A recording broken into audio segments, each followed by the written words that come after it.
This video is specially created for domain tracer users. And if you are using dedicated core and domain tracer both module together, then this video is very important for you.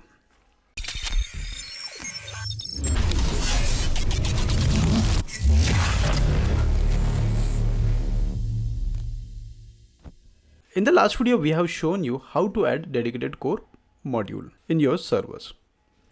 Similarly, you can do for domain tracer.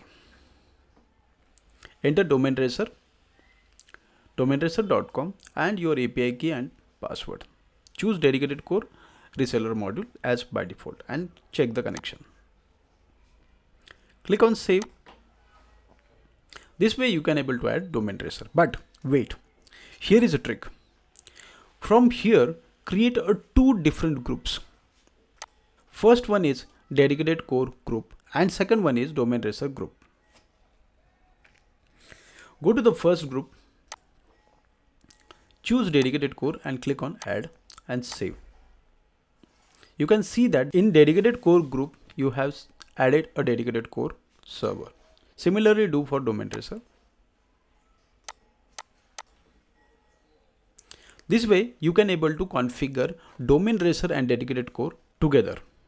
How to add a product we have already covered in next videos, but a small thing you have to do each time when you are using both the brands. But you have to do a small tweak while adding a product. Let me show you. Suppose I wanted to do with this. Go to module settings.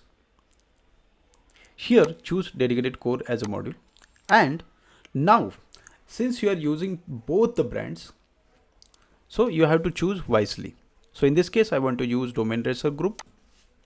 So you will see all the products of domain tracer. And if you change to dedicated core, you will see all the products of dedicated core. So that's how you can able to configure your product. Let's say I will configure domain tracer and I will choose this one and click on save. Now this product is attached with domain tracer and USA EX16 plan.